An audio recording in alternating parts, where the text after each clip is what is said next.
Voici maintenant le bilan de cours sur la loi de probabilité d'une variable aléatoire. Nous avons déjà rencontré plusieurs exemples de variables aléatoires et nous savons bien ce que c'est maintenant. Une variable aléatoire, c'est une fonction, une correspondance qui fournit un résultat numérique à partir du résultat d'une expérience aléatoire. On la note grand X. Ces résultats possibles, dans le cas où il y en a un nombre fini, on peut les noter x1, x2, etc. jusqu'à xn.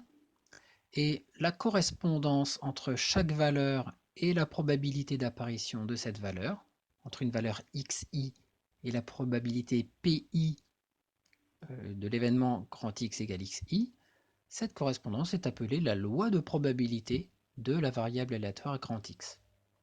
Définir la loi de probabilité d'une variable aléatoire, c'est tout simplement associer à chaque valeur xi sa probabilité pi. On présente en général ceci, quand il y a un nombre fini de valeurs, sous forme d'un tableau, avec dans la première ligne les valeurs de la variable aléatoire, et dans la deuxième ligne les probabilités correspondantes à chaque valeur. Ce qui est très important, c'est que dans la première ligne, nous ayons toutes les valeurs possibles de la variable aléatoire x. Il ne doit pas en manquer. Il doit y avoir la liste complète des valeurs possibles de grand X.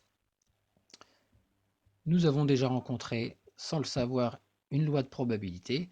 Tout simplement, dans l'exemple précédent sur la somme des 2D, c'est exactement ce que nous avions complété dans ce tableau. Voici toutes les valeurs possibles de la somme de 2D et en dessous, la probabilité correspondante à chacune de ces valeurs. Ce tableau, c'est le tableau qui donne la loi de probabilité de la variable aléatoire qui donne la somme de 2D. Une petite propriété maintenant qui est assez importante et qui permet souvent de retrouver des erreurs dans les tableaux ou de vérifier qu'un tableau est correctement rempli, qui est assez évidente.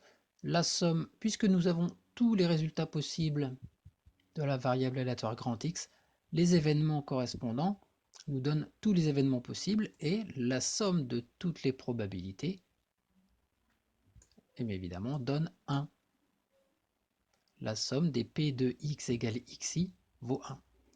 On le vérifie facilement sur notre exemple de la somme des 2D.